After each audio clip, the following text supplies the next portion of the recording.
last time that you saw a visibly Muslim character either on film or on a TV show? Now, depending on where in the world you live, it might take you quite some time to come up with that answer. There are almost 2 billion Muslims in the world, but you wouldn't know it from watching Hollywood productions.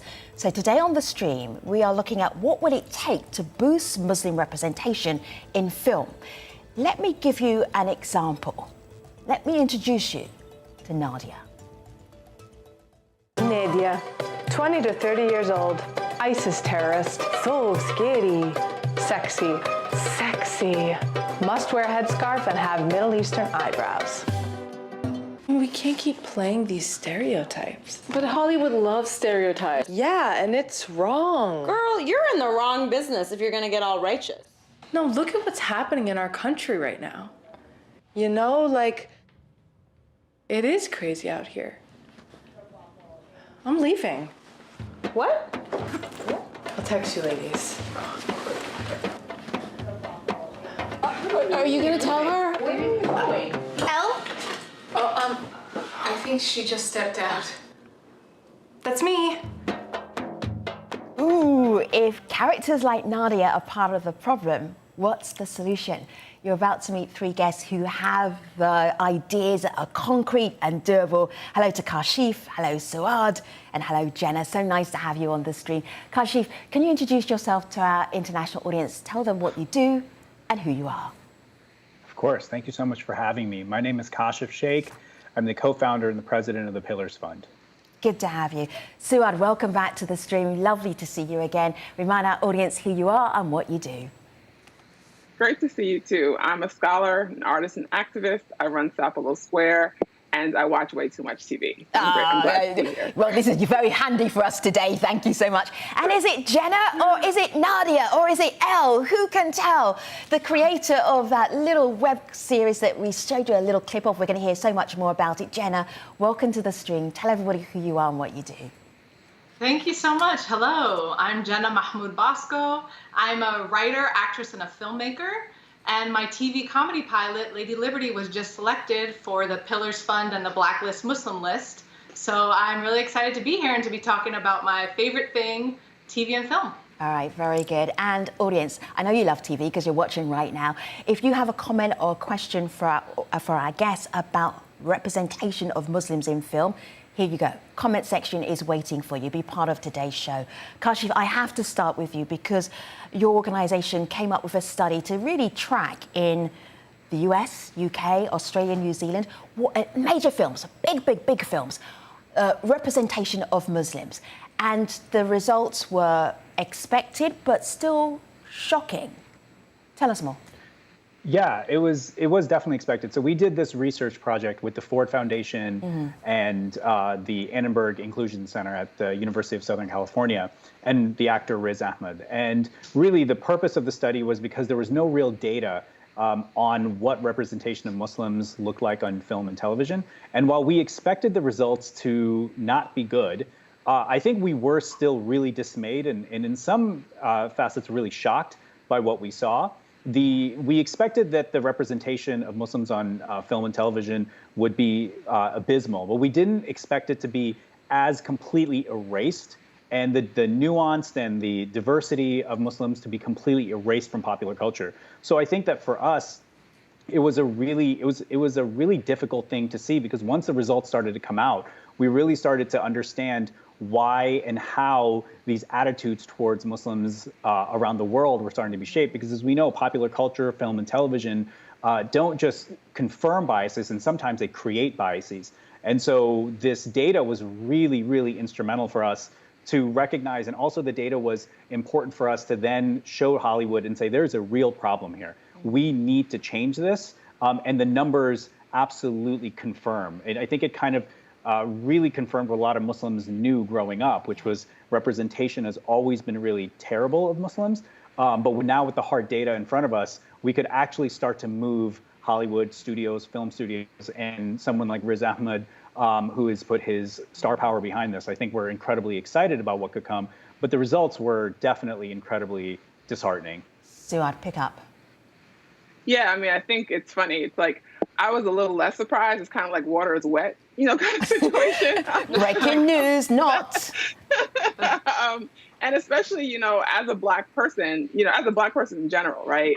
I know how Hollywood runs, right? We're never there in our complexity. And as a Black Muslim, the same thing, right? And I think, like he said, abysmal, right, for Muslims in general, and even more so for Muslims who are of African descent, right? I think we see Black Muslims, sometimes they show up, right, in like a Hollywood film. Yeah. You'll sometimes like Traitor, those kind of films, right, where they're kind of a bit of a terrorist, but we're not really sure.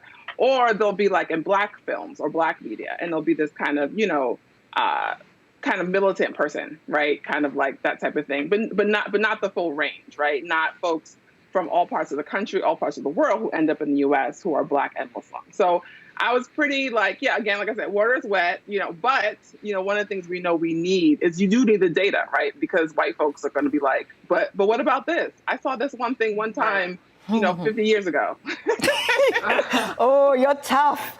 Jenna, you already knew this because you are making comedy out of the lack of representation. Not only the lack of representation, but the terrible stereotypes and tropes.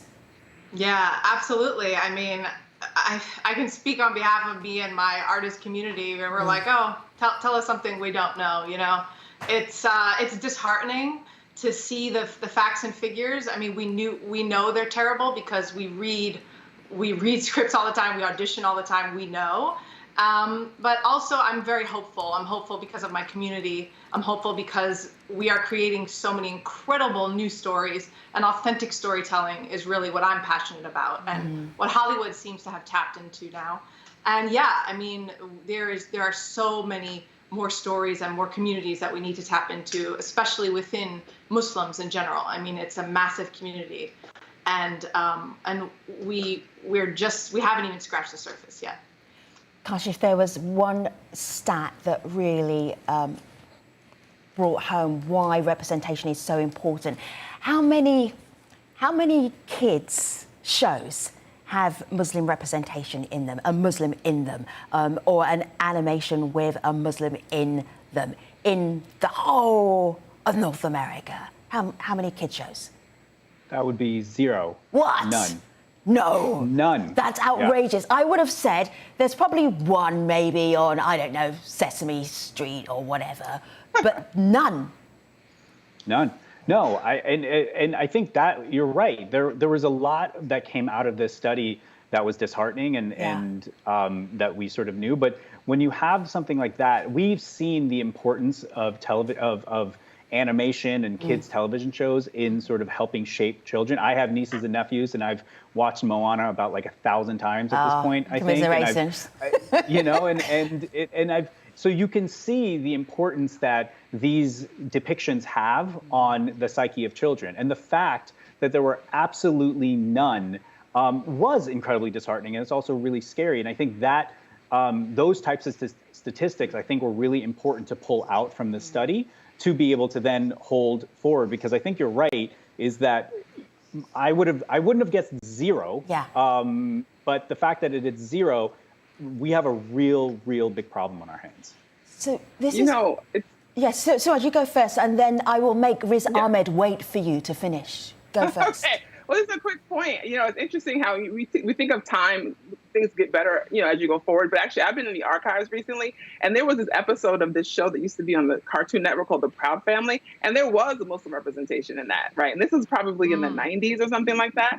But I think the point here is that it wasn't great, though.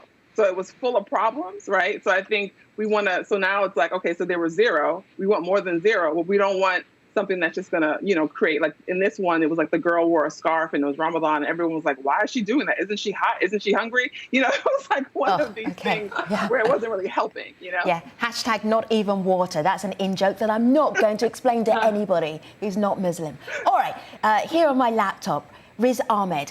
The importance of representation if you're a kid. You want to see another Muslim characters in your kids' shows. This is what he had to say about the data and the survey. A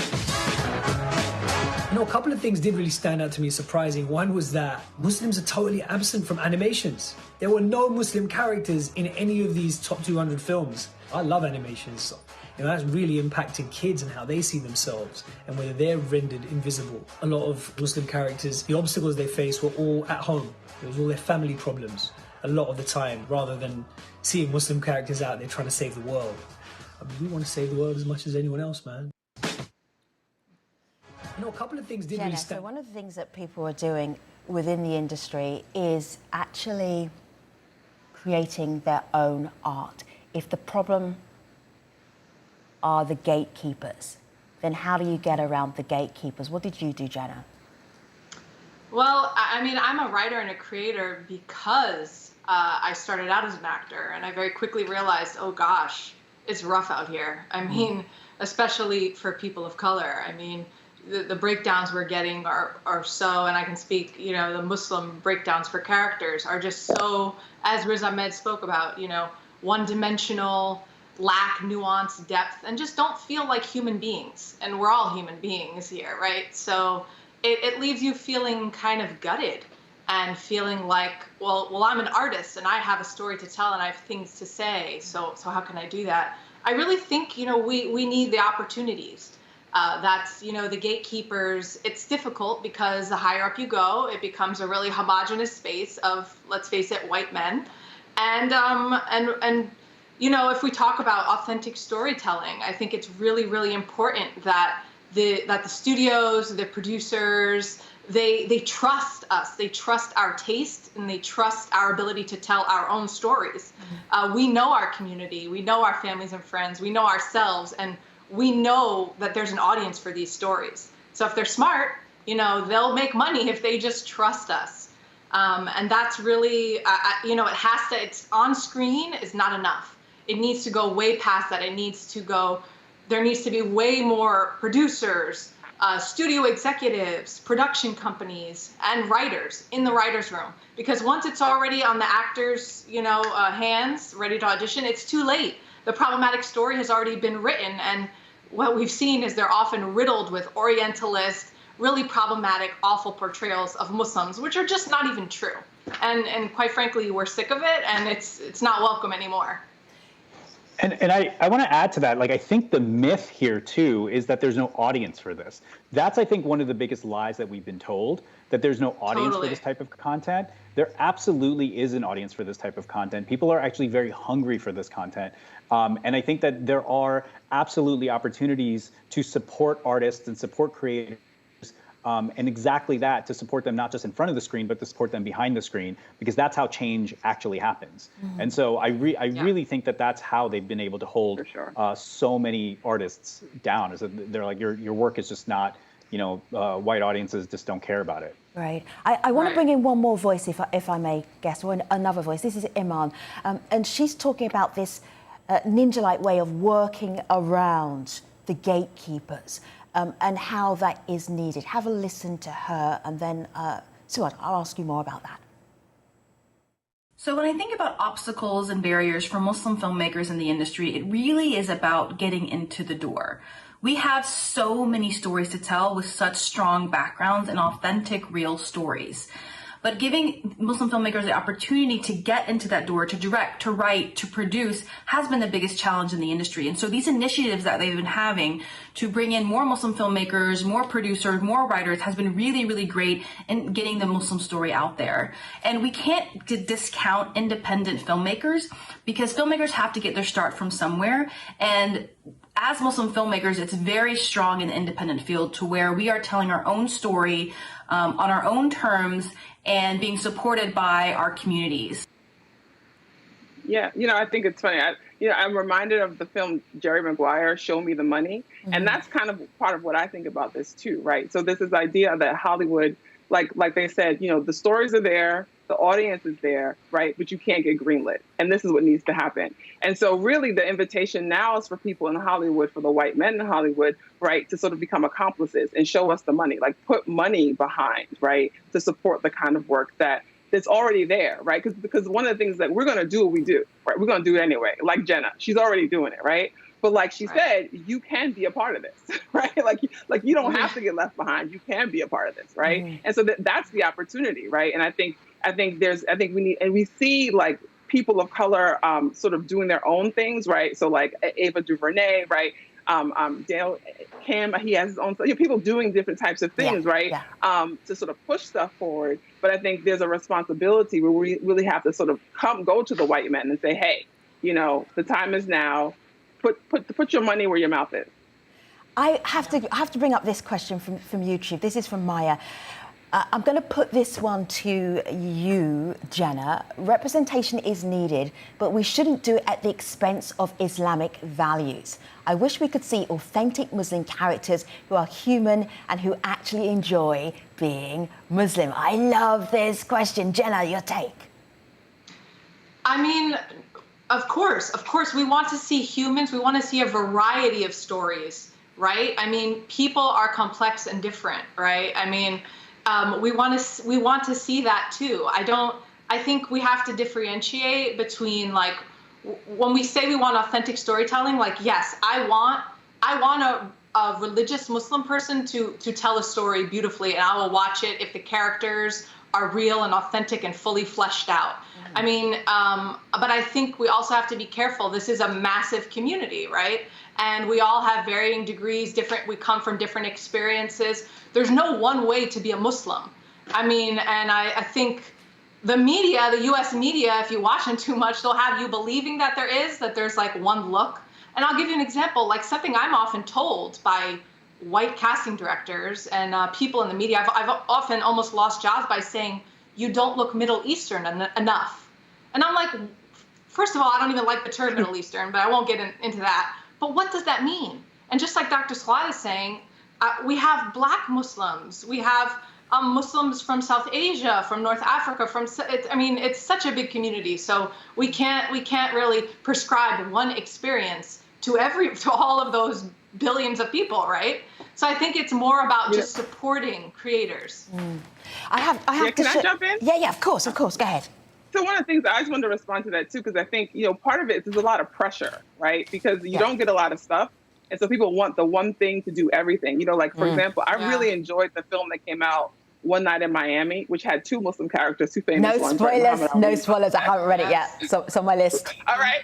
But no spoilers here, but just the idea that I enjoyed the movie, and I enjoyed the fact that we saw a more personal side of both of these people who are like these looming large figures, right? But there were other Muslims who were like, wait a minute, Malcolm wouldn't do that. Muhammad Ali wouldn't do that, right? Because there's all this pressure. And so really what we need is like what white people have. 25 different people in 20 different times and 25 different places doing 25 different things. You know what I mean? We need all of that. I think that's the answer. Audience, I have to show you this. The blueprint for Muslim inclusion, recommendations for film industry professionals. So, Kashif, not only did your organization come out with, these are the stats, they are terrible, but this is what we can do about it. I feel like this is more important than knowing how bad the representation is, the blueprint. What is in the blueprint? What are easy to follow ways to solve the representation issue of Muslims in film? Yeah, well, I mean, I think it's really important to recognize that we knew that the data was going to be really bad, so we needed to make sure that there was some action attached to it. And there were some recommendations, and sort of the highest level recommendations, which we're working with studios to talk about, is like the first one is this idea around like terror tropes. The data around how Muslims were associated with violence was obviously incredibly high. And so the idea that we're really pushing forward is for studios to sunset terror tropes. I think that's an easy way to start to really diversify and change the way that Muslims are being represented on screen, and particularly in the ways that they're being very harmful. These representations are incredibly harmful. So we're asking studios and we're working with studios to sunset those terror tropes. I think that's incredibly important. The second thing is, as Dr. Suad said, it's really, really important for lots of Muslims to be able to tell their stories, be in Hollywood. And so we're working with studios to get deals, like first look deals with Muslim creatives. That's critical. That's absolutely critical. And it's important because it allows a diverse community to tell an array of different stories. Like, to go back to that last question, we sort of completely believe there's no one way to be Muslim. There's no sort of one authentic way to be Muslim. But we do believe in the diversity and the complexity of the Muslim identity, and being able to talk about being Muslim is really, really important. And so we're really working with these studios to be able to actually try to implement some of these changes. And then the last part about all of that I think is really important is we announced the launching of the Pillars Fellowship, the Artist Fellowship, which we're incredibly excited about. We launched that in partnership with Riz Ahmed's Left-Handed production company. That's, I think, going to be game-changing. We are offering unrestricted funding to artists and creators and we're working with an array of advisors. I mean, you see the list there. We're so excited to have Mahershala, to have Rami Youssef, to have Mahershala Ali, Hassan Minhaj. Hassan Minhaj, Riz so Ahmed. many people. Oh my goodness. So many people. All trying to really get to this gatekeeper issue, trying to basically mentor, support, and financially support these artists. I think that's going to be what is going to be really game-changing. Guess I just want to take your temperature, your mood right now for how positive you are feeling. Let's start, though, with an extra voice into our conversation. This is Christian. He is feeling quite bullish about the way forward.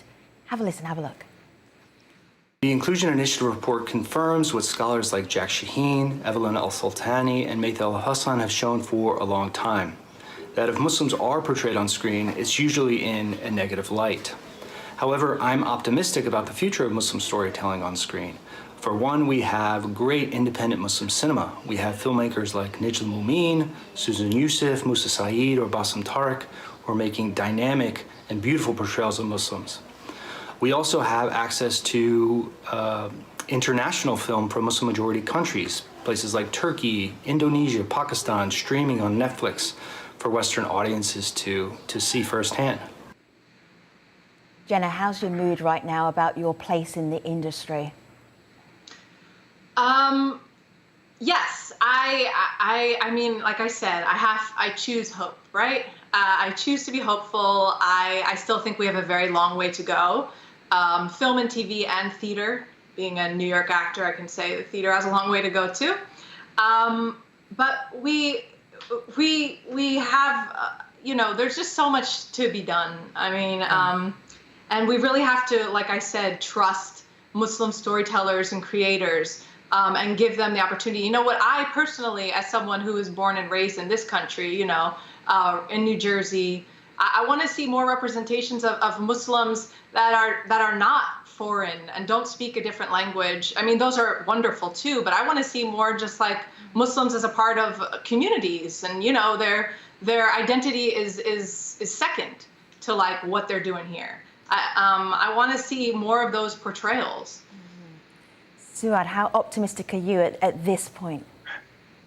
Yeah, well, I'm Black in America, so I'm moving on. Kashif, how are you feeling?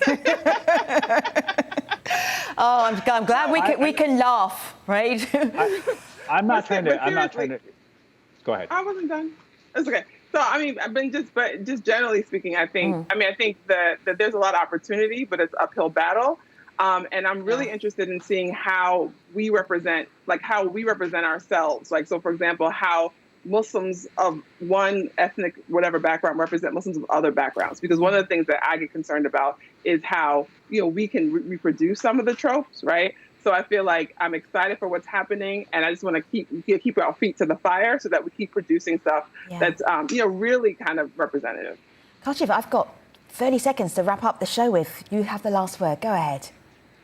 I'll just say that I don't think it's a matter of being optimistic or pessimistic. It's a matter of being determined. And I think we have the infrastructure as Muslim communities in the U.S. for the first time to really have resources, to really hold people accountable. And that's what we really plan to do, is to hold these people accountable. When they say they're going to do something, make sure that they do something. And that's what kind of gives me that hope in moving forward with all of this work. Thank you for joining us on the stream, Kashif, Dr. Suad, and Jenna.